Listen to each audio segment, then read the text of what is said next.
Shabbat Shalom. All praises to Yahweh, Bahashem Mashiach Yahweh Shai, for another Shabbat. It's your brother Shai Ruwak, and I'll let my brothers introduce themselves per usual. Shalom, shalom, family. Brother Zari. Shalom, family. Your brother Zakar. Come, all praises to the Most High. So y'all know how we do it. We can get it cracking. Find this good music to start off the Shabbat class. As y'all can see by the title of the lesson today, we're going to be going into the attributes of a biblical husband. The attributes of a biblical husband. But as per usual, we're going to get it cracking. Some music. All praise to the Most High. I was already kind of listening to it. Let me start over though. This is Chasing Something Real by Britt Yah, Sister Britt Yah. I'm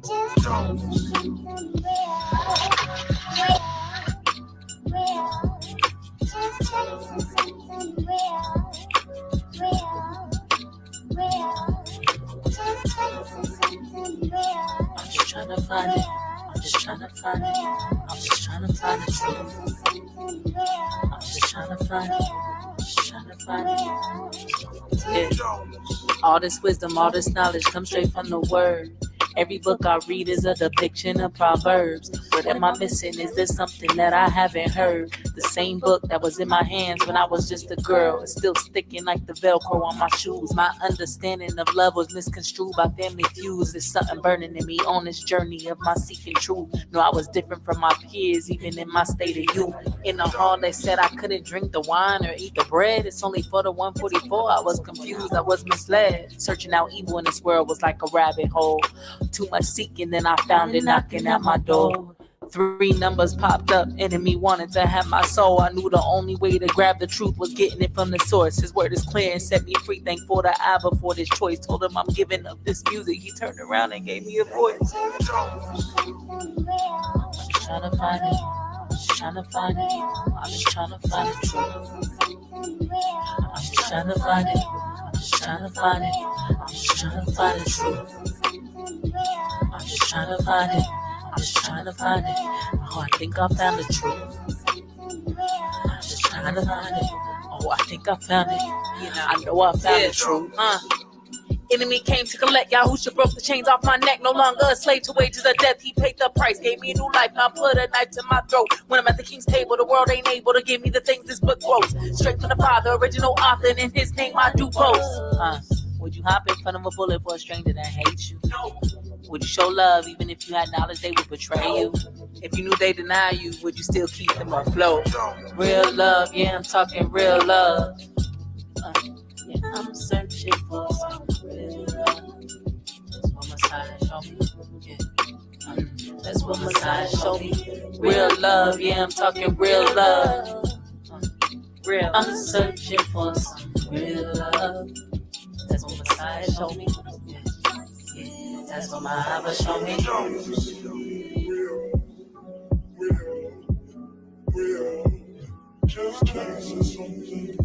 I'm just trying to find it. I'm just trying to find it. I'm just trying to find the truth. I'm just trying to find it. I'm just trying to find it. I'm just trying to find the truth. I'm just trying to find it. I'm just trying to find it.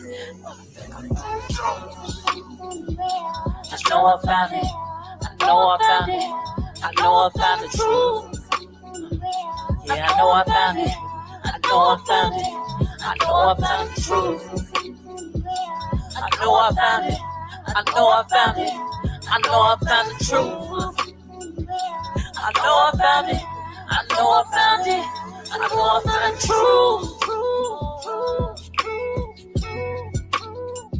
And it's so beautiful.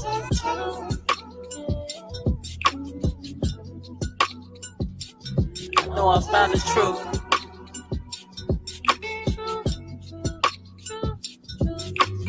To you. Hallelujah. Choose life.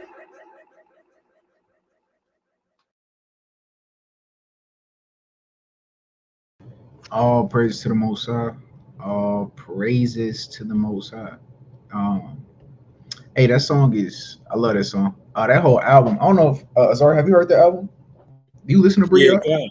Yeah, Con. Brie, yeah, she be going off. She She be she going she on, crazy. yeah, she on fire. The sister be going crazy. I love like her album. I really, you know what I've been meditating on that? I've been meditating on if I wanted to start like a segment on the channel where I review Israelite music. Um, Especially with you, Azar, because I know you be on music too. You be on you tapped in. Yeah, Con. Um, and really like reacting to Israelite. Cause yo, coming from the world, I'm just a music lover in general. You know what I mean? Oh, my brother Don Trey in the building. Hey, Shalom, King. All praises to the Most High, my brother Don Trey in the building. You muted up. You muted up. You gotta unmute. Shalom, ma. All praises to the Most High Yahweh. Hey, the sister Leah said that'd be great. I'm really, you know what? I'm gonna do it. Ain't gonna say I'm gonna do it. I'm gonna start. I think what would be a good day for y'all? Like, what's a good day and time, family, for my people that's tapped in with me right now? What's a good day and time that y'all would like for me to start that segment up? Because I want y'all to be able to tap in live when I'm doing it. You know what I mean?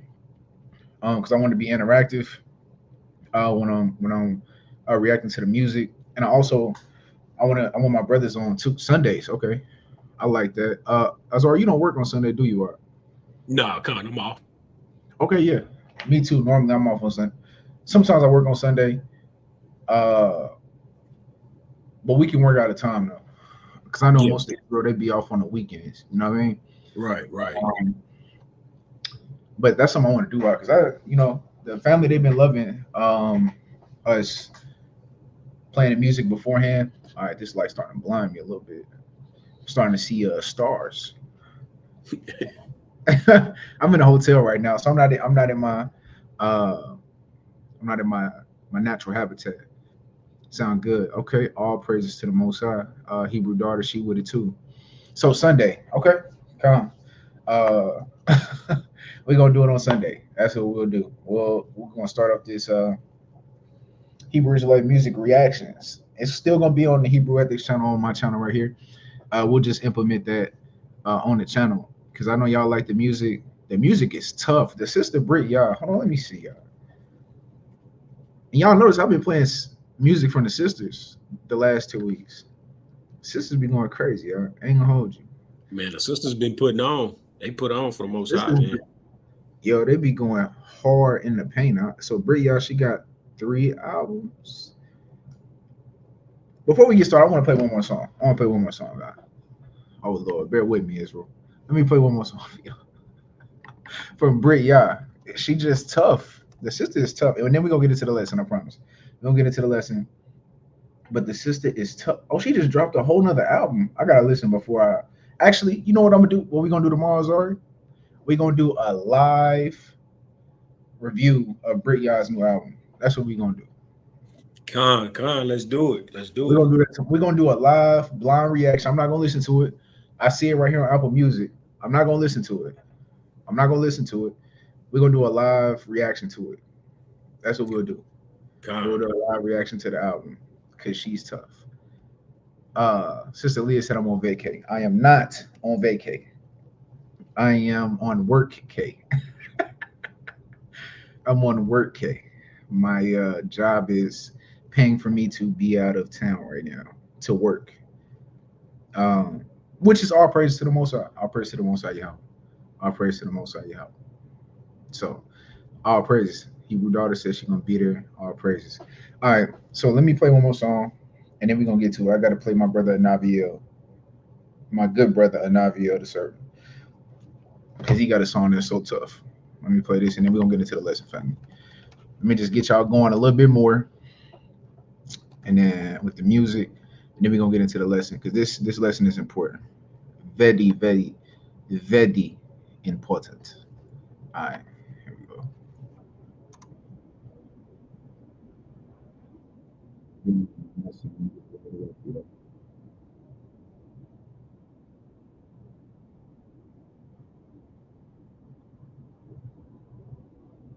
I'm starting to feel a tad bit disrespected by YouTube's ads, bro. It's like they force you to watch it now. Like you know how normally they'll let you skip 5 seconds in. They don't even let me do that anymore. That's crazy. They Yeah, don't they even let me do popping up. that. All They right, popping up last the song, video. man. And we're gonna get into the last one. We're gonna get to the meat and potatoes. Last song. Here we go. Get a little worship going on. Get y'all minds right for the lesson today. Here we go.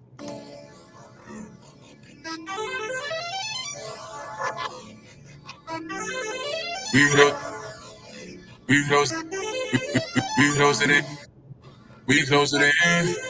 We close it in. I say once again, I'm yelling, repent to the masses. Spirit war, let's begin. If it's beef, I'ma spin. I'm really feeling like Mike Jackson. Fake friends gon' pretend, but I'm yelling out cut, 'cause they really ain't about that action. Most high told me I'm the captain, so I make wave like I brought my Dutchman. I'm Peter Man. Slothfulness don't please Yah. We close, Stop being lazy. we close, we close it in. Lock in. We close it in. We close it in. I say once again, I'm yelling, repent to the masses. Spirit war, let's begin. If it's beef, I'ma spin. I'm really feeling like Mike Jackson. Fake friends gon' pretend, but I'm yelling out cut, 'cause they really ain't about that action. Most high told me I'm the captain, so I make wave like I brought my Dutchman. I read Matthew 24, verses 33 and 34. Seeing the signs that we can't ignore. Know that it's near, even at the doors. Yo, earthquakes about to roar. Famine gon' close down all the stores. The economy's been down like the floor. I'm keeping the hammer on me like I'm Thor. Bro, my forehead here annoyance. What make the people wanna hear my voice? Is it similes or metaphor? They think it's delivery like they're short. No, the rap game got me bored. The musical business don't fear the Lord. Think the street evil right at the core. I don't really care about no award shows. Diligent to the end. Diligent to the end. Diligent to the end. Every day shot in this day in the kingdom. Diligent to the end. Diligent to the end. How many souls can I reach? Gotta bring some. Diligent to the end. Action, action, action. Then I gotta pursue, ain't no lacking. Move with passion. I refuse to get caught up in traffic. Tragic. This ain't no race, this a battle. Who can endure not the fastest? If you tryna be swift, then you backwards. Diligent to the end, cause I'm and we cannot stop. We gotta go high. Praise to the Lord. Hey. And we cannot stop. We gotta go high. Praise to the Lord. Diligent to the end, cause I'm valid. Diligent to the end, cause I'm valid. Diligent to the end, cause I'm valid. Diligent to the end, cause I'm valid. If you slothful, when the kingdom pull up, it's gonna cost you. I'm not talking about smoke from a muffler when I say keeping this dry will exhaust you. In adversity, you gotta knuckle up, something like Sonic best friend to get off. Cause the devil don't stop when he ought to. Principalities that wanna off you. What I'm saying is, just like chess, you should watch who you playing with. And if greater is he, who you quitting on? If the spirit in you, who you staying with? If a demon in out, who you spinning on? And if that's not your spouse, who you laying with? These are questions you ask if you giving up. If you don't understand, then keep playing this. Next song.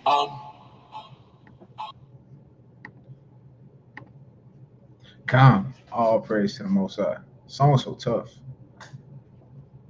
Song is so tough. Music so tough.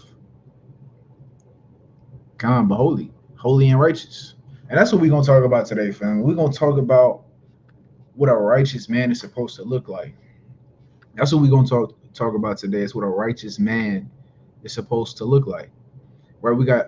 I know a lot of sisters tap into my channel. Right? I have 3 daughters. 3 daughters. All women. And the reason I have to do this, right? Everybody sees the war between Iran and Israel right now. And everybody wants to know about prophecy, which you should. You should covet to prophesy, right? Yeah. Yeah, 3 daughters. 3 of them. I am young. I'm 25. I just turned 25 on October 1st. Right? Nevertheless, and you sisters need to be protected. Y'all need to understand and know what to look for in a man. The reason I did the lesson last week on fighting westernization, right? Brothers and sisters, remember that? Drop a 7 in the chat if y'all was tapped in last week to the lesson on fighting westernization, right? The reason I went into that is because we have to change the way we think as a community and as a people. Because the way that we court and the way we go about relationships and the way we go about dating is not according to the way the Most High has it set up. Not even an inkling of a bit. In the world, our brothers and sisters in the world do not go about courting and dating and marriage the way the Most High set it up. Our brothers don't know what to look for in a woman, and our women don't know what to look for in a man. So today, what I'm going to venture to do is to show you biblical attributes of a godly man. Right? Let me share my screen, right, so we can follow along. Get my Bible pulled up for you, brothers and sisters. Brothers, ready to rock and roll? Y'all got your Bibles in front of you? God. All praise to the Most High. Let's get it cracking. Let me pull this up. Bear with me 1 second, and we're gonna get it going. Right? Hope y'all brothers just enjoy the music. All praise to the Father. Here we go. We're gonna start off in the book of Sirach. Let's go to the book of Ecclesiasticus and the Apocrypha.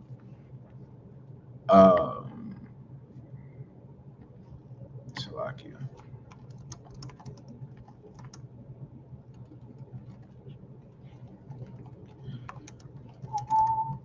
Bear with me 1 second, family. All right, let's go to Sirach 37, verse 12. Let's start off in Sirach 37 and 12. Let me share my screen first before you brothers pull it so the family can follow along. Let me get this going so I can see it simultaneously. All right. Whoever get it first, get that Sirach 37 and 12, Baba Kashar. Hold on, Salakia. Let me get the screen pulled up right. Bear with me, family. Technical difficulties. All right, here we go. Sirach 37 and 12. Whoever get it first. Khan, it's the book of Ecclesiasticus, known as Sirach, chapter 37 and verse 12. But be continually with a godly man, whom thou knowest to keep the commandments of the Lord. So the Bible is making it plain, right? We hear all the time our sisters, well, I see on the internet all the time sisters talking about godly men, right? Always talking about they want a godly man, and then they go on and expound on what they believe to be as a godly man, right? One that take them to church on Sunday, a brother that pays his tithes, right? And a brother that also submits to her and gives her and appeases her in every shape, form, and fashion as she wants. He conforms and bows down to her. That's what our sisters in the world see as a godly man. One who is basically a simp. That's what our women see as a godly man.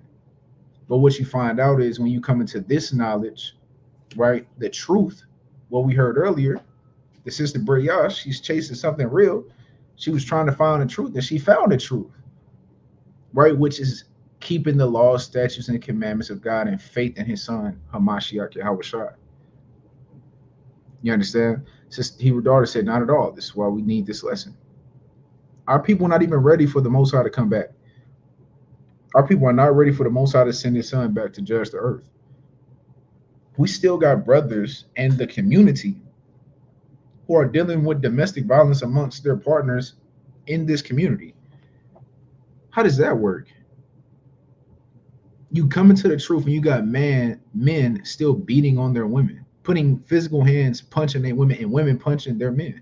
Sisters, don't look. I always come for the man first because they first, but I got something for y'all too. Y'all just be patient. I got something for y'all too. But we got to start with the man first because he's the head of the household. He's the representation of Christ, so he has to be addressed first. Right? So the scriptures say to be continually with a godly man. Right? What does it mean to be godly? A person who's keeping the commandments of God. Right? Read that from the top, King. Come. Sirach 37 and 12 from the top. But be continually with a godly man, whom thou knowest to keep the commandments of the Lord, whose mind is according to thy mind. Whose mind is according to thy mind. Right? A man who understands you. Right? As a sister, you should be with the man who is understanding. That's what it means for a mind according to thy mind. He understands you as a woman. He deals with you according to knowledge, wisdom, and understanding, and y'all both on the same page and trying to strive for the kingdom of heaven. Right, and this is a very important part, the latter part of this verse. Keep reading. Come, whose mind is according to thy mind, and will sorrow with thee if thou shalt miscarry. Oh, this is what I'm saying. A brother who is empathetic. You understand? Okay, so like, your brother's a card fell off. Let me get him back in here. All right, so a brother who will sorrow with thee if thou shalt miscarry. Now, what does that mean? A sister in the chat, Sister Aaliyah, Aina, Hebrew daughter, tell me what that verse means to y'all. Right? What does that look like? A man who will sorrow with thee if thou shalt miscarry. What does that look like to y'all? Y'all are sisters with minds well instructed. I want to see what y'all think. Right? We want our classes to be interactive. What is the latter part of that verse in Ecclesiasticus 37:12 mean to y'all? Right? And then I'm gonna go into it because it's something that a lot of our men, when they come into this knowledge, wisdom, and understanding, they lose. It's something we have in the world. We have it, and then when we come into the truth, we lose it.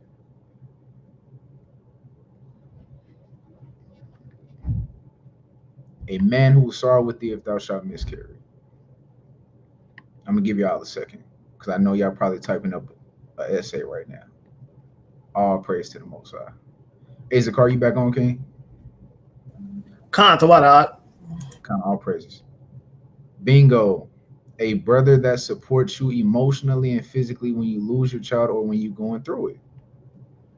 So the point is, a brother who is going to be empathetic and be able to be an emotional pillar for you as the weaker vessel when you get into your weaker vessel bag. Here we go. Bingo. He's going to suffer with you and have empathy for you. Sisters are exactly right. That's what it means in that latter verse. A lot of our men in this community, when they come into this community, they get narcissistic. They do. They do.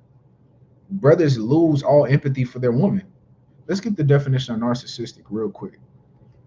And we're going to come back, right?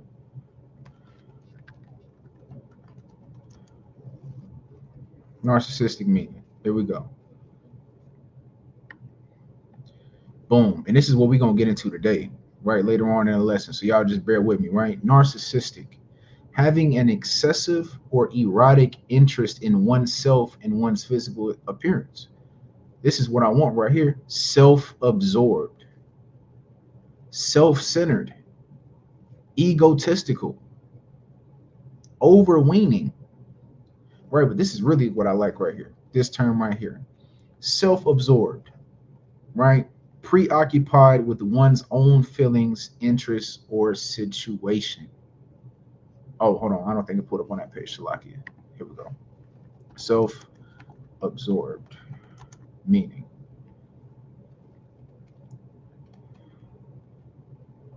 Here we go. Self-absorbed. It means to be preoccupied with one's own feelings, interests, or situation. What does that mean? Brothers get selfish. Our brothers get selfish when they come into this knowledge, wisdom, and understanding. Now everything's about you. Brother, you got a whole wife. It's no longer about you. Oh my goodness, the brother hit it on the nail. This is a major lead into divorce today, narcissism. See, us as believers of the way, we're not running from this. We're not running from this. I see it with my own eyes. I see it on Facebook. I see it on Instagram. I hear sisters' stories, right? I dealt with this at one point in my life, in my marriage. I dealt with this. I was being narcissistic, and it was causing my relationship to falter.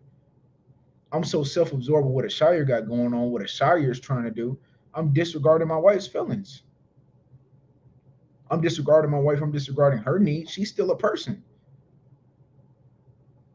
Yeah, I understand I'm a man of the Lord. Yeah, I understand I'm a God in the earth. But I still got a wife that I have to maintain. I have to maintain her emotionally. I have to maintain her physically. I have to maintain her mentally. Our brothers just forget. That just goes out the window when we come into the truth, which is crazy to me. We just forget that we got a wife. She just don't matter anymore. She's just she's an object. She's an object now. She's no longer a person. She doesn't have feelings, right? We bring out the scripture. She's the weaker vessel all the time, but then when she becomes the weaker vessel, we get angry. Like, God already told you that, brother. God already told you what time it was before you got that. When you got married, brother, you knew what time it was. So why are you acting brand new now? And what we're going to find out today going throughout this lesson is that this is not the spirit of Christ. Christ was not self-absorbed. Christ was not self-centered. In fact, Christ was the absolute opposite. Christ thought about everybody but himself. So what we're going into, sisters, today, the attributes of a biblical husband. A biblical husband should not be selfish. You should be looking for a minister, a man who's willing to serve everyone else, a selfless man, not self-absorbed, right? Let's go back to Sirach 37 and 12, King. Let me pull it up on the screen first, and I'm going to have you read it again.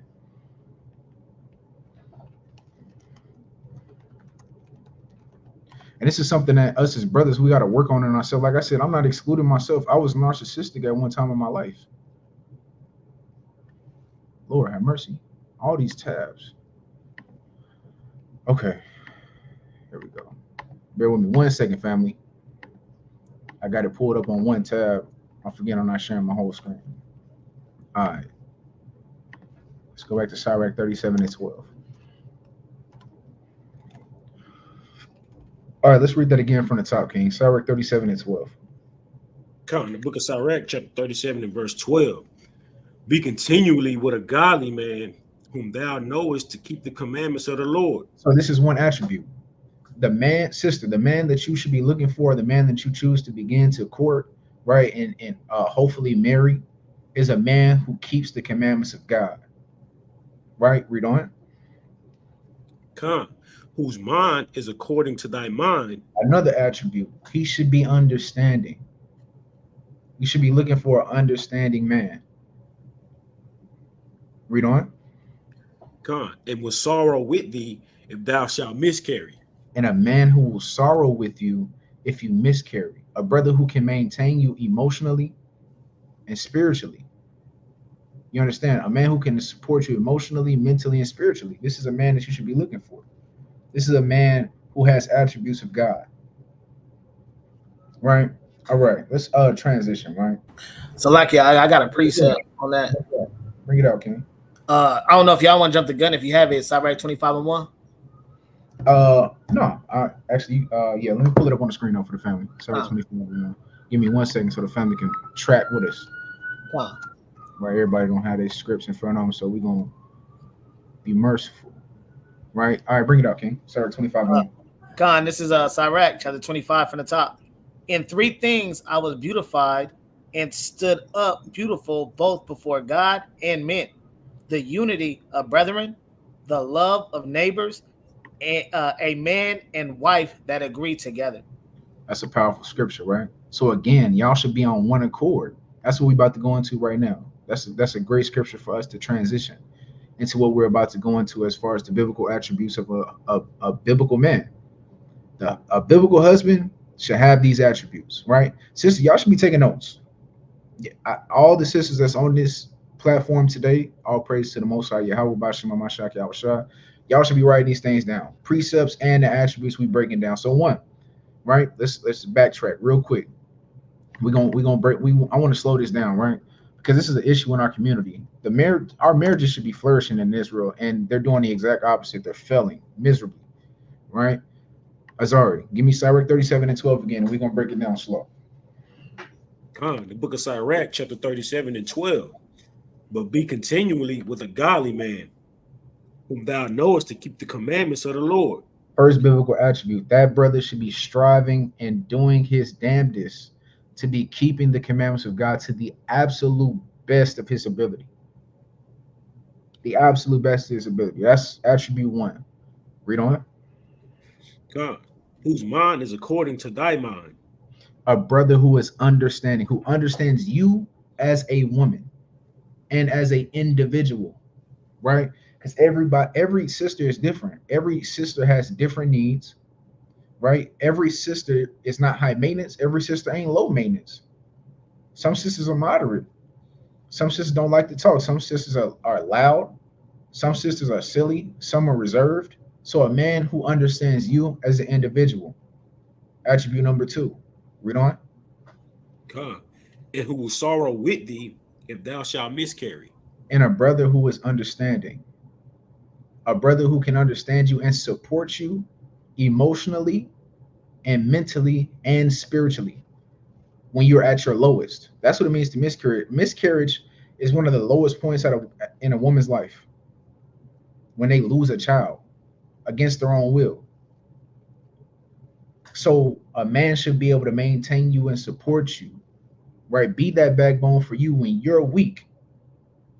Attribute number 3, empathy. I hope you sisters are writing this down. Right? I know my sister Aaliyah, she's very young. So these are things that you should be, thinking about and meditating on right now. You understand? So sisters, write these things down. All right, now let's go into some more attributes of a biblical husband, right? Oh, also, let's go back to that scripture that my beloved brother Zakar brought out. Let's go, Zakar, bring out that Sirach 25:1 again. God, book of Sirach, chapter 25 and verse 1. In 3 things I was beautified and stood up beautiful both before God and men, the unity of brethren. Whoa, okay, so this also goes into attributes of a godly man. This brother should have a unification spirit. A brother should want unity amongst his community. You should be looking for a brother who is community minded. A brother who is thinking about building up his community. That's the unity of brethren. That's building a community. That's along with the next portion of this verse. Read on. Con, the love of neighbors. The love of neighbors. This brother should be community minded, building up his community. He should be thinking of ways to make his community a safer and better place for the next generations to come. Read on. A man and a wife that agree together. A brother who should be making it his priority to make sure y'all on the same page. A brother who is making it his priority to make sure y'all on the same page. He's leading in a way that you can understand and follow him. These are the attributes of a biblical husband. Your brother, if a brother got the majority, because we know that let me say this for my sisters too. Y'all got to be understanding as well. This lesson ain't for you, but y'all got to be understanding as well and understanding that a lot of our brothers are not born in this knowledge, wisdom, and understanding. They're not born with this knowledge, wisdom, and understanding. And when I do the lesson for y'all sisters, I'm gonna allow y'all that same grace. We have to be graceful and long-suffering with one another. The Ashari y'all see today was not the Ashari 5 years ago. I'm actually glad y'all didn't know me in the world because I was burnt out. My screws was loose. You understand? The Lord wound me up tight and screwed me up in a good way, right? He tightened my screws, I should say. You understand? So we have to be long-suffering with one another when it comes to this walk, man, because the portion of the spirit that the Most High allotted me to have is not the same portion that he gave my brother Dontre or Zakar or Azari. Everybody's at different phases. So we have to be long-suffering with one another. You understand? We have to be empathetic with one another and understanding that we all fighting westernization. Go back and watch that lesson last week. Right? We all have been colonized on this side of the world, and we are trying to rewire our minds to be like the Most Highs again. We're seeking the old path, but it takes time. This is a lifelong journey. It's a lifelong journey. We have to fight every single day. That's why Paul said, I die daily. We have to continuously fight the flesh every single day. Sirach 4:28. We have to strive for the truth unto death. It's a lifelong journey, family. And we got to be long-suffering and empathetic with one another along the ride, especially with your partner. Especially with your partner. This is the person that you're doing life with forever. That's why that's why marriage is not a light thing, which is why I have to do these lessons to show y'all the person that you will want. Because once you with them, you locked in forever, sisters. This is something I got to meditate. I have 3 daughters that I have to marry off. 3 of them. And I have to really be meticulous with diligently searching out the spirits of the men that they'll be courting, because once you lay, I understand the scriptures, once you lay down, you have to stay down unless the brother commits adultery or fornication.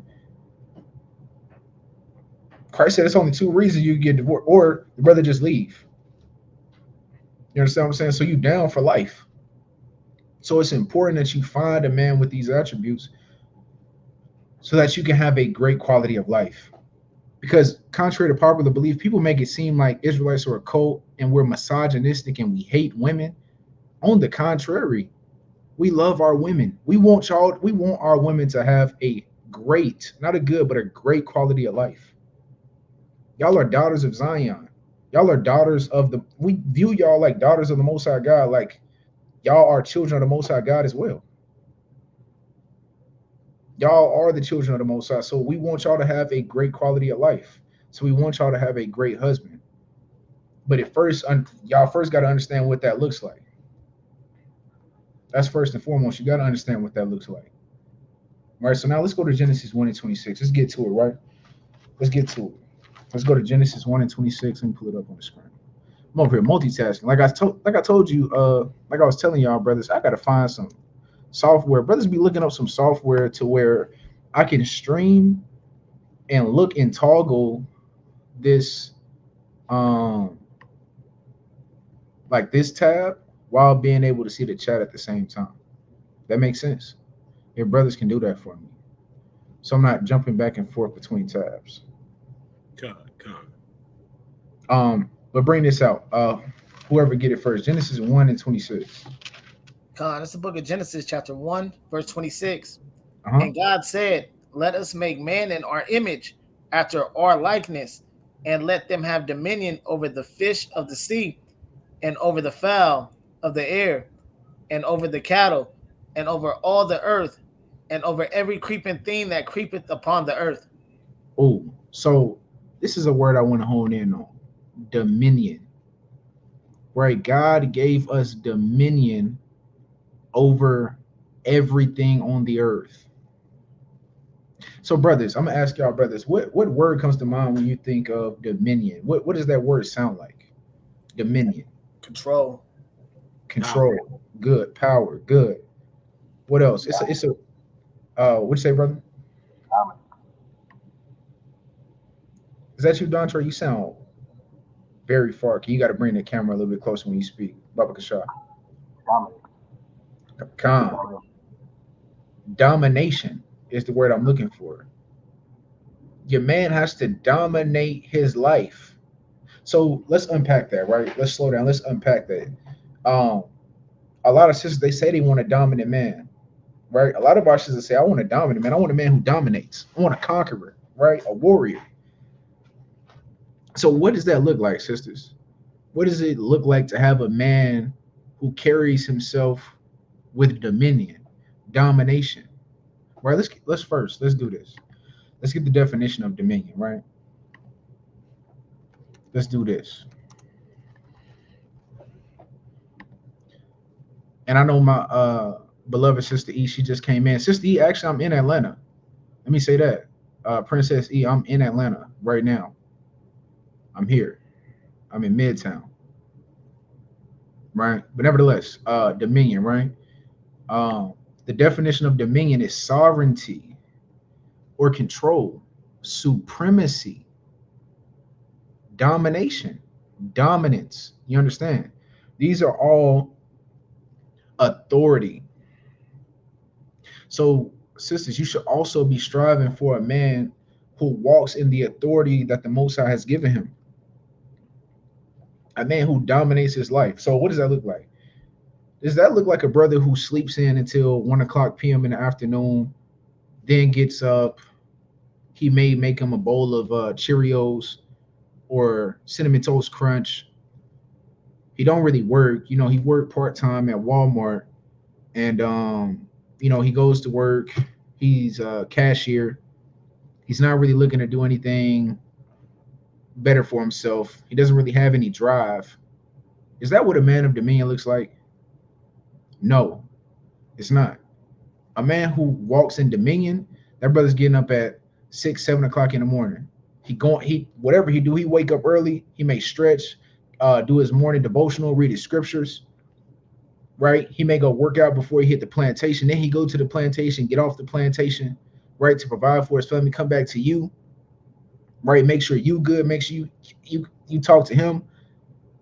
Babe, how was your day? What'd you do today? Did you read? Did you study? How was the children? This is a man who's walking in dominion. He's dominating his day. You want a man who wakes up and is beating his day. What does that mean? You want a man who wakes up in the morning and he's up before the world wakes up. He's already getting to it.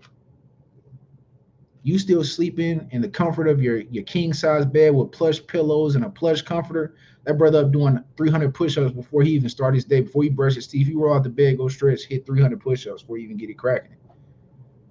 He brushes his teeth, floss, take a shower, get out, iron his clothes. You know, brothers don't even iron their clothes. Do y'all brothers iron y'all clothes? Keep it a buck. Y'all iron y'all clothes? Yes or no? I ain't used iron in a minute, King. I can't even. Hey, but check it though. Hey, but my rib, she got this high-powered like washer and dryer to where it's like, you know, technology crazy to where like the dryer almost like the dryer like irons out the clothes for you. It's kind of crazy, right? My brother put it in there on wrinkle free. I used to do that. I still iron my clothes. I iron my clothes. So, but nevertheless, you want a brother who's beating his day. A lot of our brothers let our day beat us up. We wake up at 10 o'clock a.m., right? The day's already gotten started. We have 24 hours in a day, right? Let's kind of illustrate this. We got 24 hours in a day. We sleep 8 hours of them, or that's really all you need. 8 good hours of sleep is all you really need. And sister said, I ain't never heard of that. Yeah. I used to have a dryer that had the wrinkle-free option that the brothers are talking about. When I was on my lazy tip, I ain't feel like doing it that day. Throw it in there. It'll look like you ironed it. You straight. You walk out the door, no wrinkles. Sisters, to this point, you should want a man that's put together to the dominion aspect. A man who's walking in authority. When you walk past the brother in Walmart with the wrinkled up shirt and the wrinkled up gym shorts, you got a brother with polyester gym shorts on that's wrinkled. What does that tell you? His clothes been sitting in that dang on hamper for 7 days straight for your gym shorts to get wrinkled. The brother that had them in the hamper for 7 days. Right, my wife, she told me the other day, she said I'm a type A man. Right? A type A man. I asked her, I said, what does that mean? Because she be knowing stuff I ain't never heard of. I'm like, I don't know where you be getting this stuff from. But a type A man, right, is a man that does not procrastinate. I'm not a procrastinator. I'm not a procrastinator at all. Like, I'm going to be in Atlanta for 2 weeks. I've been traveling for the past week, month and a half for work. And every time I come home, I'll get home at 10 o'clock at night, driving from wherever I'm coming from, get back to the house. Before I sit down and chill, I unpack my entire suitcase. I put all of my clothes up. I put my clothes that are dirty in the dirty clothes. I put them in the washer. Before I even sit down, put them in the washer. I'm washing them. I get my clothes that's folded up before I leave the hotel and come back home. I put them in the drawer. I hang up the shirts that need to be hung up, put my shoes back in the closet. And then I put my suitcase up before I even chill. Right? Because I need stuff to be in order around me. Me personally, I got to have order at all times. The brothers who know me know, hey, it's structured with me. It's structured.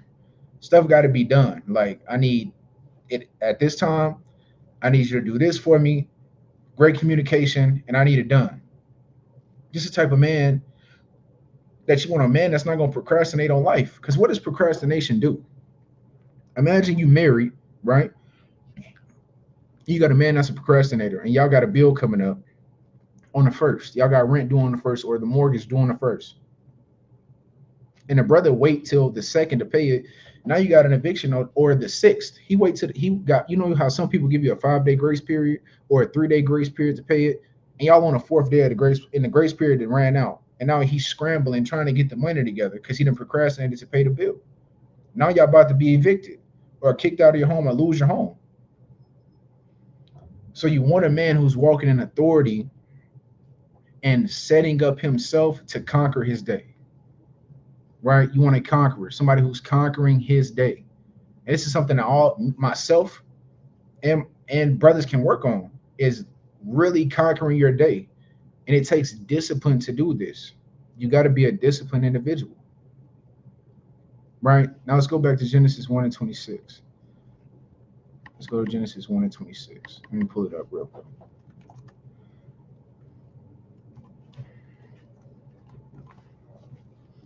Who was reading it for me? Was it you, Azari? Nah, it was me, King. Oh, was it Carl? Okay. Bring that out again. Genesis 1 and 26. Book of Genesis, chapter 1, verse 26. And God said, let us make man in our image, after our likeness, and let them have dominion over the fish of the sea, and over the fowl of the air, and over the cattle, and over all the earth. And over what? And over all the earth. Over all the earth. Read on. And over every creeping thing that creepeth upon the earth. This is going into the mindset now of the brother you want. Salakia. Again, I'm tripping. Let me just share my whole screen. Bear with 1 second, family. Let me just share my whole screen. There we go. Boom. All right. Here we go. Genesis 1 and 26. So this is going into the mindset. A brother should be walking in his authority, right? Because we're gods in the earth, right? Y'all know what I want. Psalms 82. Y'all know what I want. Psalms 82 and 6.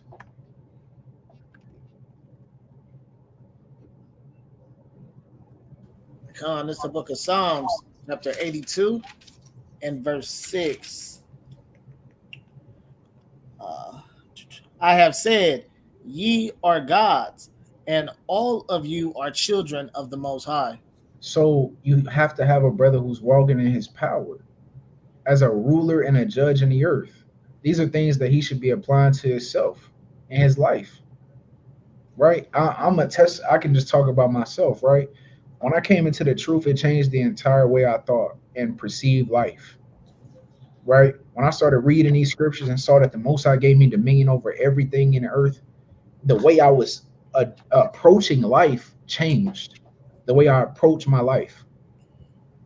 The reason I'm at where I am now with the job I have now, where I'm traveling, sitting in plush hotel rooms with kitchens in it. I ain't never been in a hotel room with a kitchen in it. This is the first time in my life I'd have been in a hotel with a kitchen. I got a kitchen over here. Not the little mini fridge, but an actual refrigerator. Sink to wash dishes, toaster oven. Crazy. Because of applying these principles to my life. This is the type of man, sister, you should be wanting. A brother who applies the biblical principles to his life, because you only get success when you do that.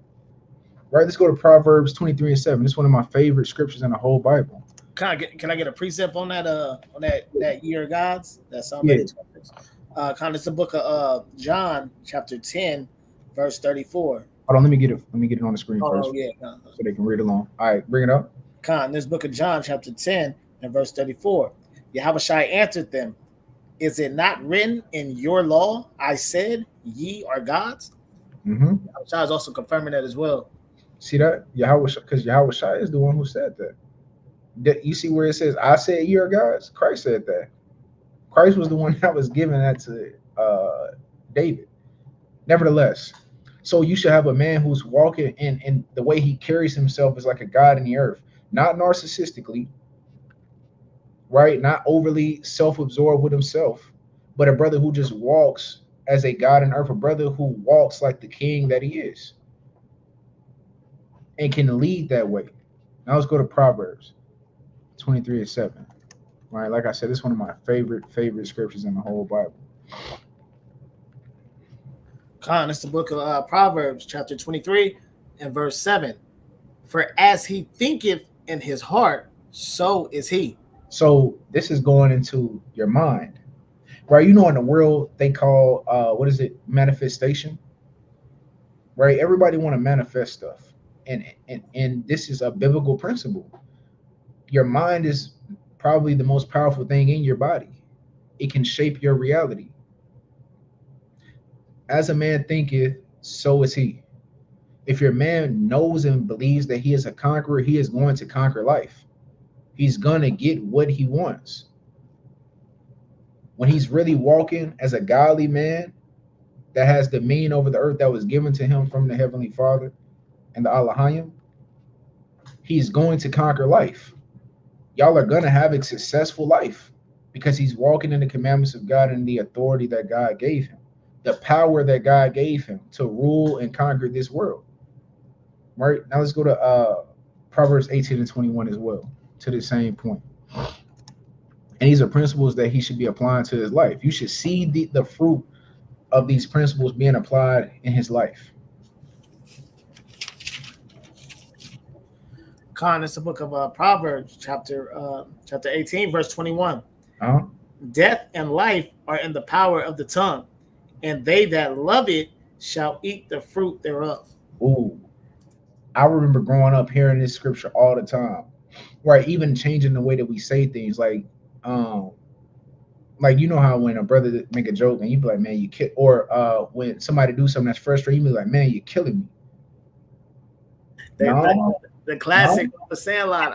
You're killing me, Smalls. You're killing me, Smalls. No, you ain't killing me. Your words have power. Your words have power. And you have to understand the power of your word and the way you think, your mindset. God is telling you through the wisdom of Solomon right here. You have to change the way you think. We went over it, brothers. Did we not go over this last week? Ephesians 4 and 22, changing the spirit of your mind. God. We just went into this last week on fighting westernization. We just went into this last week. So we have to understand that death and life are in the power of the tongue. We have to speak life over our marriages, right? So what does this look like? Your husband should be praying for you. Your husband should be speaking life into you. Baby, you can do better than this. I don't like where you at right now. Your potential is more than what you're giving right now. You got to have a man that's able to push you, give you a little oomph. I'll take it back. I'll give a testimony of myself, right? I'll give a testimony. Me and my wife been together since 2018. I want to say late 2017. We high school sweethearts, right?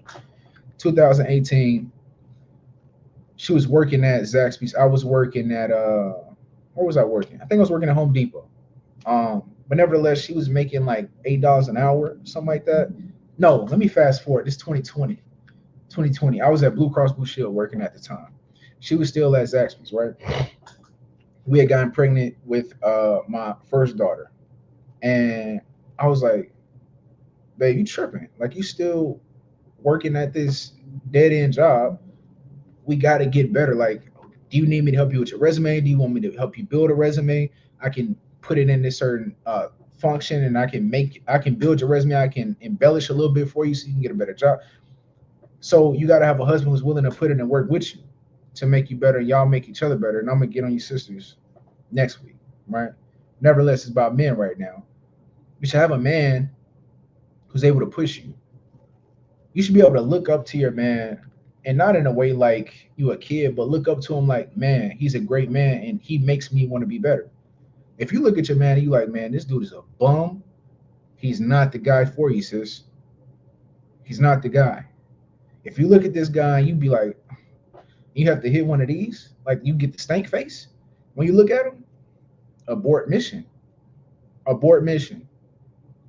Aborted. You know what I'm saying? So again, you should have a brother who's speaking life into you and your marriage and your family.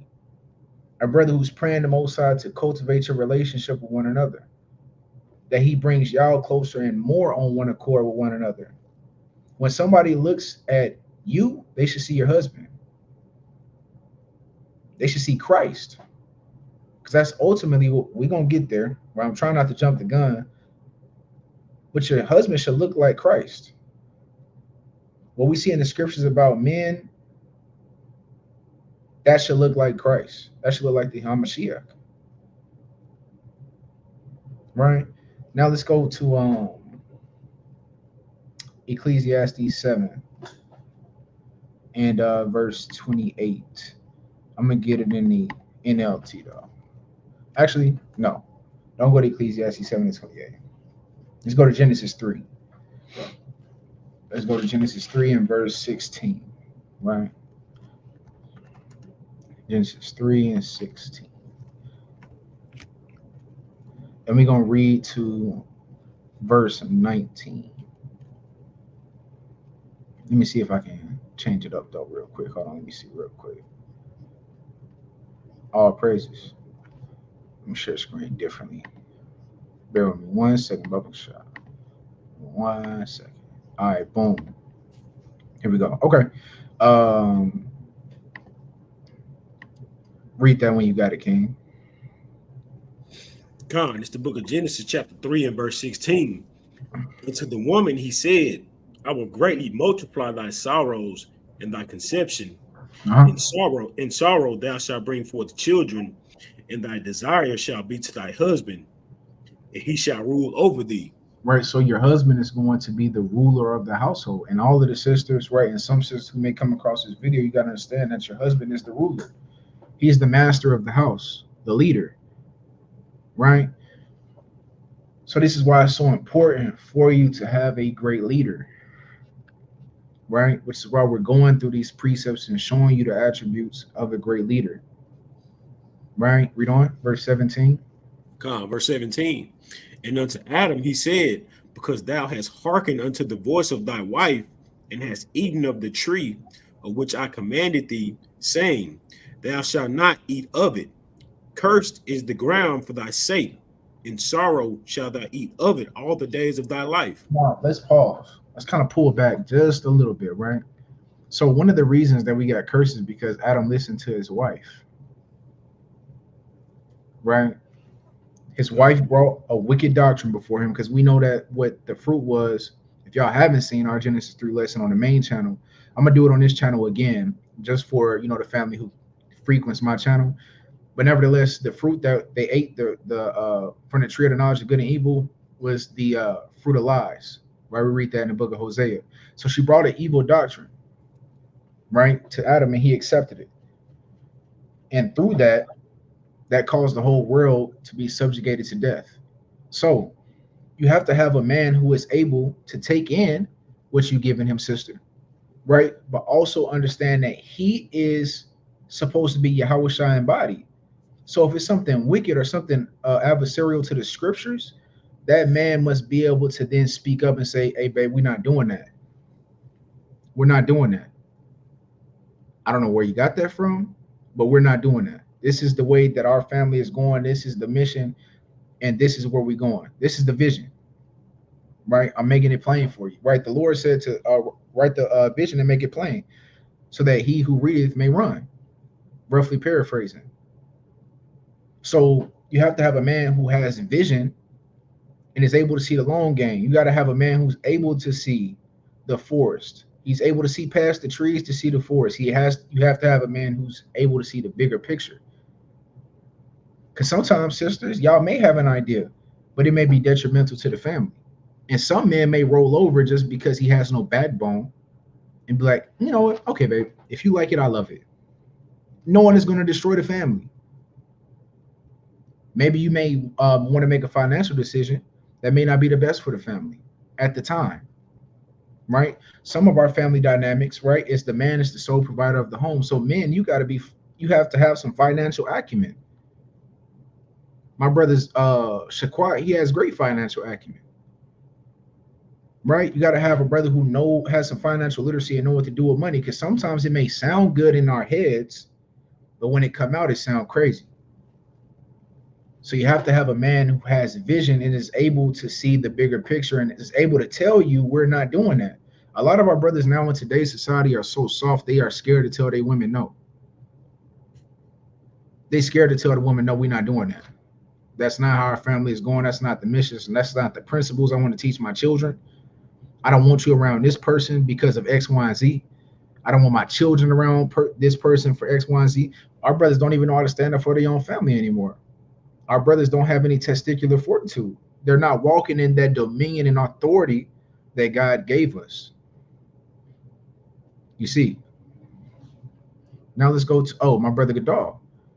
Don't be afraid to get educated on finances. Brothers, don't be late. We went into that earlier. You don't want a lazy brother. You don't want a lazy brother. You want a brother that's continuing to grow and pushing you to grow mentally, physically, spiritually, financially, emotionally, right? Getting more emotionally intelligent together. So you have to have a brother who is able to tell you no, a brother who's able, you don't even have to be checking. Don't even have to be checking you, but no, babe, we're not doing that for X, Y, and Z reasons. We talked about this. I don't know how many brothers have meetings with their wives. Me and my wife, we have checkups. Okay, well, what do we want to do with our children? How do we want to raise them? Okay, we got first daughter going on to pre-K. Okay, so what's the curriculum that we're going for? What we're not going for? We just put them in here for a set amount of time until they get old enough to speak and do X, Y, and Z. Then we taking them out. Then we go, these conversations have to be had. Okay, well, I'm sitting at this amount of X amount of savings. I want to be at this amount of savings so we can get a house. We can have a down payment. I want my credit to be 750 so that I get a good interest rate, right? So that I don't go into this thing. I'm at a 675 right now, but the interest rates are X, Y, and Z. And I don't want to be in a place where 10 years down the line, I may want to refinance my house and I may not be able to get a better interest rate. You see what I'm saying? These kind of conversations have to be had. So you got to have a man with vision, right? Keep reading, verse 18. Verse 18. Thorns also and thistles shall it bring forth to thee, and thou shalt eat the herb of the field. Mm-hmm. In the sweat of thy face thou shalt eat bread, till thou return unto the ground. For out of it was thou taken. For dust thou art, and unto dust shalt thou return. See that? So this is going into the man being the provider. You understand? That's one of the, it is a curse because we were meant to live in sovereignty, right? We weren't supposed to be subjugated to Esau ruling over us, and then we having to work 65 hour works week like some of my brothers do. Is breaking us down. We're worn out. Brothers working 60-hour work weeks, 70-hour work weeks. I just saw a video, Alizar, big ups to Sakari. Brother was talking about a brother who was working 80-hour work weeks. What the hell? I could not imagine working an 80-hour work week, bro. When do you sleep? How many hours of sleep are you getting a day on an 80-hour work week? One, there is no off day. And then when do you sleep? You got enough time to eat, sleep, you wake up and you right back at it. 7 days a week. That's gnarly to me. Insanity. 80-hour work weeks. But that's what we've been subjugated to due to the sin of the garden. Right? So again, going back to the attributes of a biblical husband, you want one that's a provider and you want one with vision. And a brother who's able to tell you when you're wrong. The reason that Adam failed is because he was not able to tell his wife, this is wicked, and you need to put it back wherever you got it from. He didn't do that. His wife brought whatever doctrine she brought of sin, and he accepted it, and he did it with her. So you got to have a brother who has enough backbone, right, respectfully, because a lot of brothers, I'm going to say this. We went into it earlier with brothers being narcissistic. And one way that narcissism expresses itself is that brothers be talking to their woman any kind of way. And I don't understand that. That's crazy. You're talking to your woman like she's a third-class human. Like she's chattel slavery. So you have to have a brother who's able to respectfully tell you, no, sweetheart, we are not doing this for X amount of reasons. We're not doing this. This is not the trajectory of this family. So we're not going with that. We're not doing that. You got to have a man who is able to do that. Right? Now, moving forward, the main portion of this lesson that I really want to drive home, right, is that your man should look like Christ. Let's go to Colossians 3:23. Let's go to Colossians 3:23.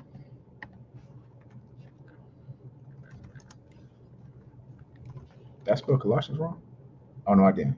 Okay. All praise. Let's get it. The book of Colossians, chapter 3 and verse 23. And whatsoever ye do, do it heartily as to the Lord and not unto men. See that? So again, this goes into what we were going into in Genesis. That brother should be a provider. And this is a principle that I've applied to my life. Everything I do, I go hard. when I'm at work, even if I'm working for Esau, I'm going hard in the paint. I'm here for 8 hours, 9 hours, 10 hours anyway. So I'm going to do the best job that I can do. I'm doing this like I'm doing it for the Lord. I don't even think about Esau when I'm at work. I'm doing this for God. And you know what that's gotten me? I'm at a point now where I have companies fighting over me. I got one company right now that's fighting for me to come back. Real life testimony. I have a company right now that's I'm in litigation right now as we speak. I have my old district manager and operational training manager writing up an offer letter with some, I'm gonna just say some big boy things. And I told him, I ain't even said yes. And I said, I need you to type that up and put it in writing so I can know it's real. And I'm gonna think about it. You know what that comes from? Applying what I'm showing y'all today. Applying biblical principles. When I go to work, I'm going hard in the paint. When I come do these lessons for y'all, I treat my work the same way I do now. The lessons I'm giving y'all and the amount of effort I put into the lessons and the breakdowns and making sure y'all are entertained and making sure this is edifying for y'all. I do that in the world too. When I'm at work, I'm putting the same amount of effort in, and that is giving me increase in my life. You understand? Let's go to Ecclesiastes 9 and 10. So you want a go-getter. You want a brother who is a go-getter. When he at work, he put in that work. Ecclesiastes 9 and 10. Con, it's the book of Ecclesiastes, chapter 9 and verse 10. Whatsoever thy hand findeth to do, do it with thy might. Do it with thy what? Do it with thy might. For if there is no work, nor device, nor knowledge, nor wisdom in the grave, whither thou goest. See that? So the scriptures are teaching us to go hard, because when we die, there's nothing left to do. There's no working in the grave. There's no device in the grave. There's no knowledge. There's no wisdom. You're dead. So go hard right now while you're alive. Live it. That scripture is the epitome of live every day like it is your last. Your man should be going hard at work. When he's at work, he go hard. When he come home, he go hard for his marriage, for his wife, for his children. And when he go out and build in his community, he going hard. A go-getter, a grinder. That's what kind of brother you want. Now to answer this Sister Leah's question, I work in the food industry. So right now I work for a company called Insomnia Cookies, if y'all are familiar, right? And I got this job, and crazy story, right? I'll just briefly veer, just, for testimony's sake. When I applied for this job, was going through the interview process, I was met with the old company I was with a counter offer for me to stay, right? And I rejected it. Long story short, I'm not gonna get into all the particulars, but I rejected it and came here. And now that old company is not only, I'm gonna just say, they're offering me more money now than what I currently make, which is crazy in itself. They're offering me more money, right? Which I need. I got 3 kids. You dig? I'm 25. I got 3 children and a wife, and I'm the sole provider of my house. That's just what the Most High put on me to do. You feel me? So, and what's crazy is, Sister Lee, I'm thinking about going to culinary school, no cap. It's just the trajectory I'm going. You feel me? But nevertheless, I made myself valuable, to my brother Godal's point, right? The brother Godal said, make yourself valuable in all your endeavors and you will always be needed. I made myself an asset. I have been gone from the company that's trying to get me to come back 3 months. And they're still blowing. You know what's crazy? I blocked my district manager's number. When I left, I blocked everybody from the old company. I blocked all their numbers. This brother called me from my OTM my operational training manager, they were together for whatever reason, and they both called me and said, we want you back. Here's what we're willing to offer you. I said, I don't like what you're willing to offer me. You got to up it. They said, okay, what you want? Y'all can't tell me that's not the Most High. No, they didn't screw me over. They didn't. They didn't. I have no quarrels with my former company or boss. No quarrels at all. I just had a better opportunity open itself up, and I took it. But now they calling me like, yo, Shire, brother, whatever I have to do. You know what's crazy? I asked them, right? I said, y'all offering me some really big stuff. How many people did y'all lose? You know what they told me? None. We just want you. This is what happens. And I'm not saying this to boast, gloat, or make myself feel like something, because I'm just an unprofitable servant. I am just literally showing you the fruit of applying these principles I'm giving you today. That's all this is for. My life is a testimony of this. The reason that I changed my channel's name to Hebrew Ethics, because I really apply Torah to my life, and it's given me increase. Literally. Every brother on here knows my story. Every brother on my panel today knows my story. I done had 50 jobs since being in the truth. And I've applied this principle at every single one, fighting for my Sabbath, right? Leaving a job if they didn't want to give it to me, right? Having faith when the Most High brought me low. I done had jobs where I was working 60-hour work weeks, only making $15 an hour, doing hard labor. And I did it because I knew I trusted and had faith in the Most High. I trusted in the Most High and had faith in him. I have faith in I am faithful to the Most High's word. And I've applied these principles that I'm giving you, right? As a man thinketh, so is he. The power of life and death is in the power of the tongue. I apply these to my life. I watch how I speak over myself and my family. I've rewired myself to be a grind. I done been through some, if I just told y'all what I've been through in the last 4, I've only been in the truth 4 years, going on 5. The stuff I done did in the last 4 years, y'all be like, what in the Sam heck? What do you mean? And you still here? Yes. Because I got faith in the Most High. There's nothing that can stop me. I feel I am literally wired, so I feel like absolutely nothing in this life can stop me from getting what I want. Nothing. Nothing can stop me. Nothing can stop me from serving the Most High. Nothing can stop me from getting to where I want to be. Nothing can stop me. That's how I feel, because I got the Most High on my side. It's not because I feel like I'm this superhuman, or I'm better than the next brother or the next sister.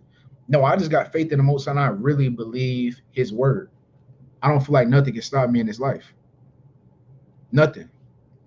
The Most High gave me dominion over all the earth. Nothing can stop me. So to my brother Godal's point, you want a brother, right? Just backtracking. You want a brother who is making himself valuable, a brother who's going to get a trade, a brother who is working a good job. You don't want no bum who's you don't want no bum who's okay with just going job to job. He's not getting anywhere. He's not going anywhere. He has no drive. You don't want that. That's not a biblical man. That's not a man after the Most High's heart. That's not a Christ-like man. You understand? You want a man who is willing to do anything to get to the top. And I don't mean in wickedness, but in righteousness. If I got to go and I got to take 5 classes, I got to pay for these financial courses so I can get more some more financial literacy. I can learn more about credit. Or I'm going to get this trade, where I'm going to join this union, right? So I can have a career, so I can have some stability in my life. That's one thing we don't talk about, stability. A lot of our brothers in this community have no stability. You're unstable. That's not a brother you want, sisters. You want a brother with stability, a brother you can trust. You understand? I digress, right? All praise to the Most High. Now let's go to Romans 8:29, right? So you want a man who's putting in work in his life. He's not satisfied with the curses of Deuteronomy 28:15 through 68. He's not a brother who has a victimized mind state. You want a conqueror. That's what you want, says you want a conqueror. You want a brother who feels like he can conquer the world, literally, through the spirit and power of Yahweh B'Shem Yahushua. Brother, give me Romans 8:29. Con, this book of Romans, chapter 8 and verse 29. For whom he did foreknow, he also did predestinate to be conformed to the image of his son. And that's what I want right there. You want a man who is conformed to the image of Hamashiach Yahushua. You want a brother who is like Christ, a brother who walk like Christ, talk like Christ, carry himself like Christ. This is a brother that you want, a brother who is striving to conform himself to the image of Christ. This is what you want. This is the epitome of a biblical husband, a brother who is like Christ, a selfless brother, right? A minister, a servant who's going to serve you, his family, and his community. A brother who keeps the law, statutes, and commandments, a godly man. And a brother who loves his nation and his people. This is Christ-like. And a brother who's willing to lay his life down for it. A brother who's willing to lay his life down for it all. This is a Christ-like man. These are the attributes of a biblical man.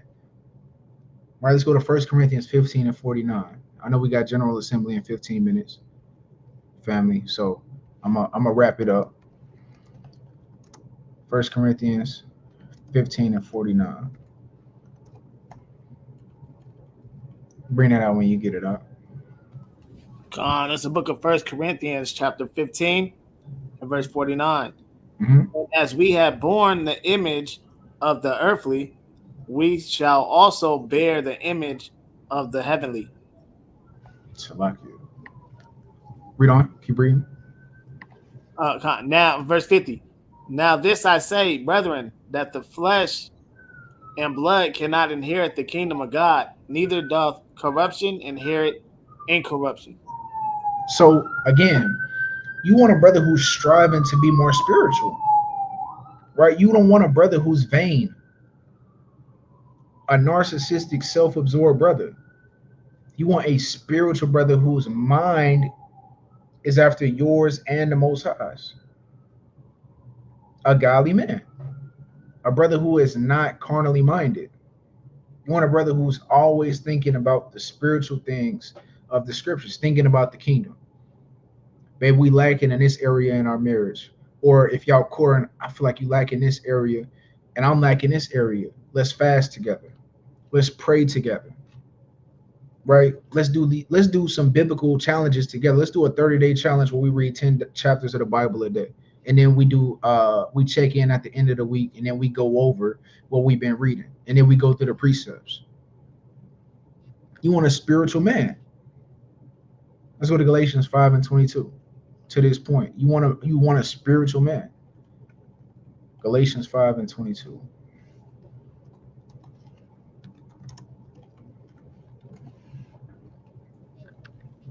And read that when you got it, King. It's the book of Galatians, chapter 5, verse 22. But the fruit of the Spirit is love, joy, peace, long-suffering, gentleness, goodness, faith. So you want a brother with these attributes, a loving brother, a brother who has some joy, a peaceful brother, a brother who's long-suffering, gentle. A lot of our brothers, y'all too rough you're too rough with your women. Y'all be mishandling the daughters of Zion. I don't like it. You be mishandling them. We know you brothers are strong, right? We know you're physically strong. We know you're a man of the Most High. We know you know the law, statutes, and commandments. But brother, you got to practice some gentleness, brother. You're a lion. The minute you get your hands on you, it's like you're spiritually ragdolling her, bro. A good and faithful brother. Read on. Meekness, temperance.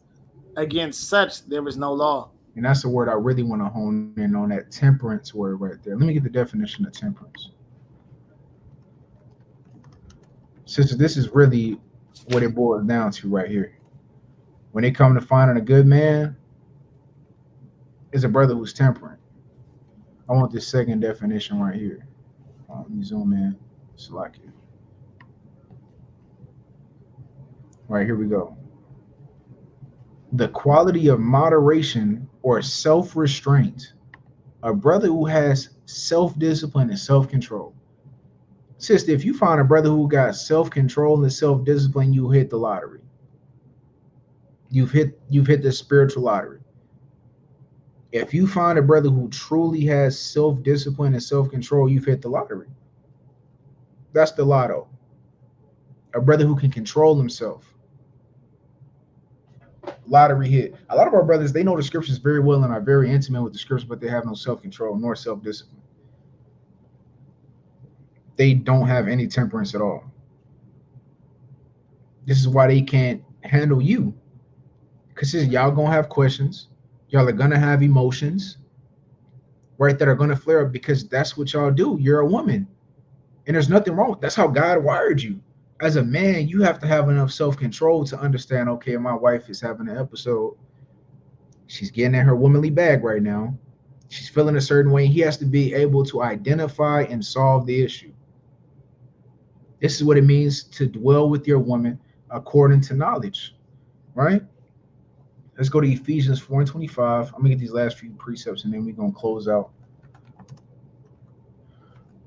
Because I know we got General Assembly.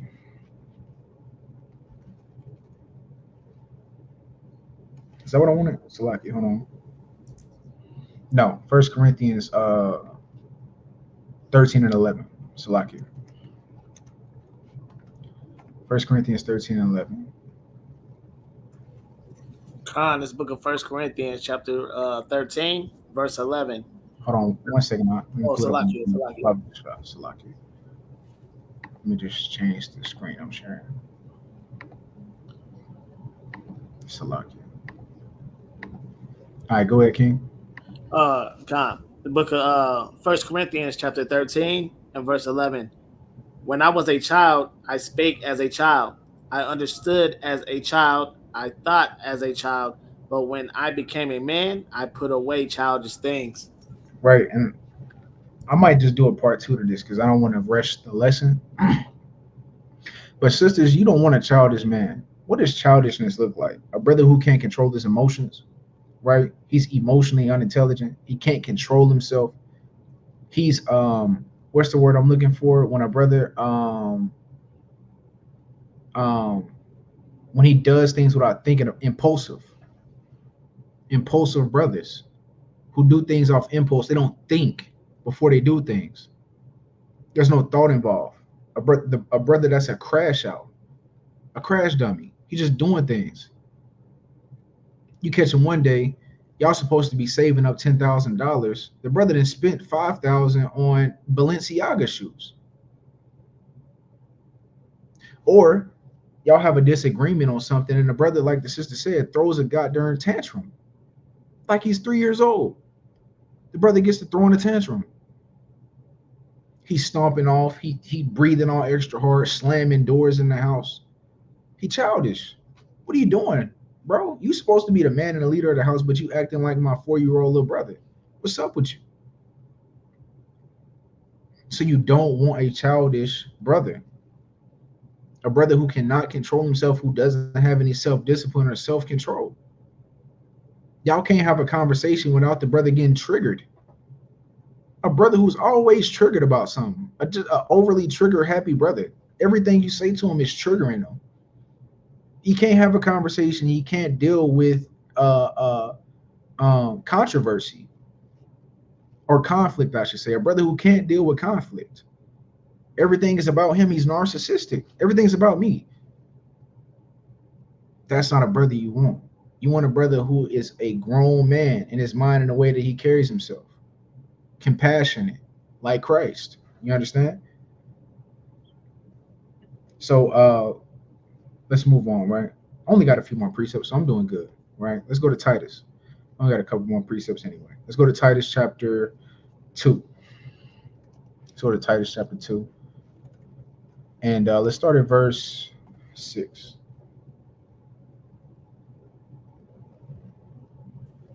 It's the book of Titus, chapter 2, starting at verse 6. Young men, likewise, exhort to be sober-minded. You want a brother who's focused, right? That's what sober means. Be focused. You want a focused man, right? A man who has focus is honestly underrated. We have so many brothers who are so distracted. It's normalized for you to just give into distractions, right? A brother who sets goals for himself and strives to meet those goals. You understand? A focused man. Read on. Verse 7. In all things showing thyself a pattern of good works. A brother who does the work of the Most High. Read on. In doctrine, showing uncorruptness, gravity. This is why it's important. This is why we striving so hard right now to build a community for our women with righteous brothers, because we got some brothers whose doctrine is corrupt. Brothers who have corrupt doctrines. Brothers who teach things just to get in women's pants. We got brothers who teach that you can sin. You understand? Read on. Gravity, sincerity. Sincere brothers. Read on. Sound speech that cannot be condemned, that he that is of the contrary part may be ashamed, having no evil thing to say of you. See, a blameless brother, right? Someone who can, sisters, you want a brother who a sister can't come and tell you that he did X, Y, and Z with. Right? A brother who's blameless. When you ask about this brother that you want to court, oh, that's a godly man. That brother puts in work. He comes to camp with us. He holds posts. He teaches. That brother reads faithfully. The brother keeps the Sabbath. The brother wears his fringes. The brother grows his beard. The brother loves his people. He's a sincere brother. He doesn't do this for vain glory. He does it because he honestly loves God. This is a brother that you want, a brother of good report. Brother's not lustful. I ain't never seen a brother doing anything inappropriate with women. It's the type of man that you want to strive to have. The brother has self-discipline. He's self-control. The brother has a program. He's regimented. You understand? He's good with finances. The brother budgets. He's working on his credit score. We know this man. He comes to church every Shabbat. He does what's asked of him. These are the type of men you want, right? Read, jump down to verse 11. Verse 11. For the grace of God that bringeth salvation hath appeared to all men, teaching us that denying ungodliness and worldly lust, we should live soberly, righteously, and godly in this present world. You see, and this all goes into discipline. Verse 12 goes into this. You want a disciplined brother, a brother who denies ungodliness, a brother who denies worldly lust, a brother who's living soberly, a focused brother, a righteous one who keeps the commandments of God in this present world.